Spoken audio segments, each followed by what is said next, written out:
और चंद्रशेखर, यहाँ पर जो बाबा साहेब भीमराव अंबेडकर के अपमान पर जो ये घमासान मचा हुआ है, ये दरअसल उनके प्रति जो आदर सम्मान देश का है उसका इजहार आप होते देख रहे हैं। अब विशुद्ध राजनीति हो रही है और नफे नुकसान का आकलन हो रहा है सत्ता पक्ष विपक्ष दोनों तरफ से।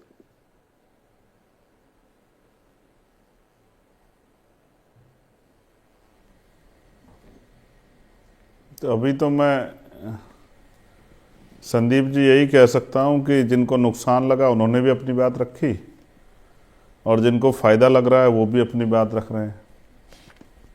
सवाल ये है कि सम्मान क्या उनकी तस्वीरों का है या उनके विचारों का भी सम्मान है।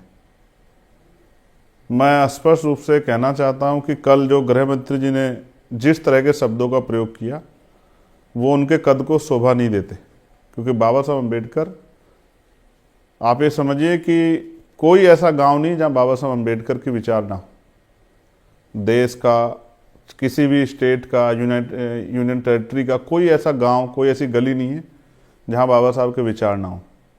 तो कभी बाबा साहब किसी के लिए ज़रूरी रहे, कभी मजबूरी रहे। तो मजबूरी ज़रूरी में जैसे संविधान के समय बाबा साहब इस देश की मजबूरी थे, क्योंकि बाबा साहब जैसा कोई नहीं था इतना ज्ञानी।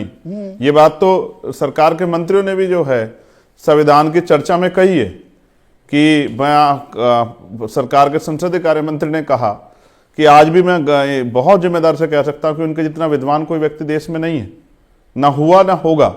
तो बाबा साहब उस समय की जरूरत थे। नहीं, यहाँ पर चंद्रशेखर एक सेकंड के लिए हमला कांग्रेस की तरफ था। एक सेकंड के लिए रोक रहा हूं। और यहाँ दर्शकों को, देशवासियों को, बहुत कम लोगों को शायद ये जानकारी होगी, बाबा साहब भीमराव अंबेडकर की बात होते हैं कि भाई बहुत अच्छे कानूनविद थे, वकालत करते थे और उनकी संविधान पर पकड़ थी, संविधान के रचयिता थे। बहुत कम लोग ये जानते होंगे कि वित्तीय मामलों पर, फाइनेंशियल इंप्लीकेशंस पर, फाइनेंस पर, बजटिंग पर उनकी ऐसी कमाल की पकड़ थी। और रिजर्व बैंक ऑफ इंडिया जो 1935 में जिसकी स्थापना हुई, वो जो एक्ट आई, उसके रचयिता भी बाबा साहेब भीमराव अंबेडकर। ये उन्हीं का मास्टर प्लान था। एग्जैक्टली। ये लोगों को कम, मैं इसीलिए थोड़ा मैंने कहा ये जानकारी भी जोड़ दूं। आप जारी रखिए प्लीज। मैं आपसे कह रहा हूं, जब आपने ये बात कही तो मैं कुछ और फिर बातें आपसे कह देता हूं।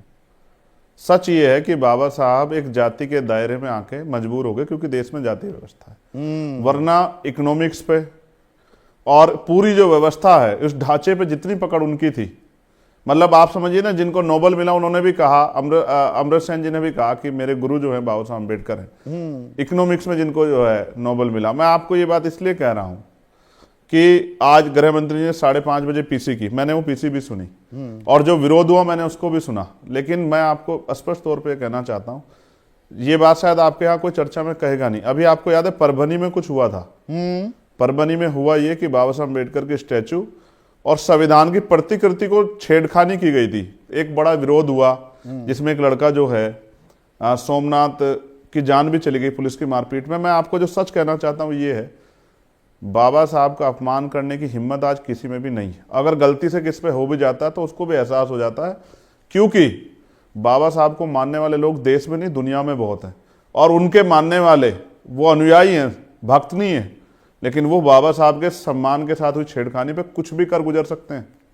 आज अगर देश में कहीं बाबा साहब की स्टैचू पे अगर स्टैचू के साथ छेड़खानी हो जाती है तो पूरे प्रशासन में हड़कंप मच जाता है, क्योंकि हमारे लोग सब कुछ बर्दाश्त कर सकते हैं, लेकिन अपने मुक्तिदाता का, हो सकता है अमित शाह जी के लिए, भाजपा के लिए बाबा साहब जो हैं वो पूजनीय हों या ना हो, या वो पूजते हों या उनके विचारों पर चलने की बात करते हो या उनको भगवान मानते हो नहीं मानते हो, लेकिन इस देश के करोड़ों शोषितों, वंचितों, महिलाओं के लिए वो मुक्तिदाता हैं।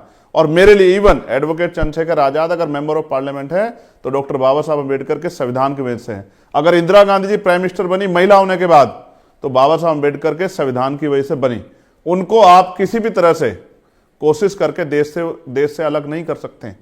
उनके विचार, उनका समर्पण, उनका सहयोग, उनका योगदान वो देश में हमेशा रहेगा। बाबा साहब सदैव थे, सदैव हैं और सदैव रहेंगे। कांग्रेस नहीं रही सत्ता में, उनका भाजपा भी नहीं रहेगी, चंद्रशेखर आजाद, और 1990 में देश को याद आई थी जी कि भारत रत्न दिया जाना चाहिए। और 90 के दशक में आपके आने से पहले मैं A.K. वाजपेयी से यही पूछ रहा था कि अभी तो बाबा साहेब भीमराव अंबेडकर की कसीदे पढ़े जा रहे हैं, 90 के दशक में किताबें भी छप रही थी, वर्शिपिंग फॉल्स गॉड, और वो किताब किस पर थी? बाबा साहेब भीमराव अंबेडकर।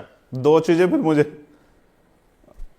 चीजें मुझे बतानी है संदीप भाई। पहली चीज ये कि आपने कहा कि बहुत लंबा समय लग गया, मैं भी सुन रहा था आपके डिबेट को, भारत रत्न देने में, जबकि उस समय के तत्कालिक जो उससे पहले पूर्व प्राइम मिनिस्टर थे उन्होंने खुद को दिया। आपने नेहरू जी का, इंदिरा जी का जिक्र किया, मैं उनका भी सम्मान करता हूं। ये बात सही है कि बहुत समय लगी बाबा साहब अम्बेडकर को पहचानने में, या उनके कद की, उनका जो कद था उसको ध्यान में रख के उनके प्रति समर्पण पे, और ये हुआ एक समय पे आके, ये हुआ भी। लेकिन आपको याद है कि बाबा साहब की शव यात्रा भी निकाली गई उनके जीते जी? कहीं आप वो भूल तो नहीं रहे? नहीं, अच्छा किया आपने बाबा ये साहब याद के दिलाया। जीते जी उनकी शव यात्रा आरएसएस के लोगों ने निकाली। ये भी भूलने का विषय नहीं है। बाबा साहब सबके लिए, बाबा साहब जब अपने लोगों की बात करते थे, बाबा साहब महिलाओं की बात करते थे, उन्होंने हिंदू कोड बिल पे इस्तीफा भी दिया। मैं कांग्रेस को प्रोटेक्ट करने के लिए, डिफेंस करने के लिए नहीं बैठा हूं आपके चैनल पे संदीप भाई, स्पष्ट है। जिसने जो कहा, आज जो सरकार के मंत्रियों को जो मौका मिला है वो कांग्रेस के कर्मों की वजह से मिला है। जो कांग्रेस ने किया वो उसी को कह रहे हैं कि मंत्रिमंडल इस्तीफा देना पड़ा। और नेहरू जी ने कहा कि राजा जी के नकारा नाम से नहीं फर्क जा पड़ता सकता, है, बिल्कुल। क्या नाम, बाबा साहब के जान से फर्क नहीं पड़ता, उनको नकारा नहीं जा सकता, ये फैक्ट है। लेकिन आज जो हो रहा है, 2 दिन पहले पार्लियामेंट में कहा गया कि भाई संविधान पे चर्चा करा रहे हैं, और मैंने, आपको याद होगा, मैंने पार्लियामेंट में जब मुझे बोलने का मौका मिला, मैंने सबसे पहली बात ये कही कि आप कह रहे हैं, सब सारे नेता बोल रहे हैं, बड़े बड़े नेता मंत्री हैं, सब हिंदुस्तान वर्ड का यूज कर रहे हैं, लेकिन कॉन्स्टिट्यूशन पे डिबेट कर रहे हैं आप 70 साल गौरवशाली यात्रा पे, 75 साल की। लेकिन फर्स्ट जो चैप्टर है भाग 1, वो तो कहता है India that is Bharat, India that is Bharat. फिर आप एंटी कॉन्स्टिट्यूशनल वर्ड का क्यों प्रयोग कर रहे हैं बार बार हिंदुस्तान? तो सरकार के मंत्रियों ने बोला, विपक्ष के नेताओं ने बोला, तो जब आप पार्लियामेंट में संविधान पर चर्चा कर रहे हैं तो आप उस वर्ड का यूज भी नहीं कर रहे हैं। नहीं, बहुत ही मैं अहम तो बात सभी को आपने जान गया कही हूं। और अगर वक्त मैं किसी को निकाला। बुरा नहीं कह रहा हूं, मैं भूतकाल पे चर्चा नहीं कर रहा हूं, नहीं, पर आपने वर्तमान पे चर्चा कर रहा हूं कि आज अगर बाबा साहब को, संदीप भाई एक सेकंड, अगर आज बाबा साहब का अपमान करने कोई का प्रयास करेगा, मैं आपको ईमानदार से कह रहा हूं, अगर गृह मंत्री जी पोजीशन नहीं लेते, मैं आपको लिख कर देता हूं कि कल सुबह देश के सड़कों पे अंबेडकरवादी आके अपने बाबा साहब के अपमान का जवाब देता। मेरी बात को आप याद रखना, और भविष्य में कोई करके देख ले, किसी को अगर ये घमंड हो, सत्ता और विपक्ष को कोई करके देखे, बाबा साहब के खिलाफ कुछ करके देखे, बोल के देखे, तो अंबेडकरवादी बताएंगे कि वो उनके सम्मान की रक्षा कैसे कर सकते हैं। वो सरकार और विपक्ष के अधीन नहीं है। बहुत बहुत शुक्रिया चंद्रशेखर रावण आजाद।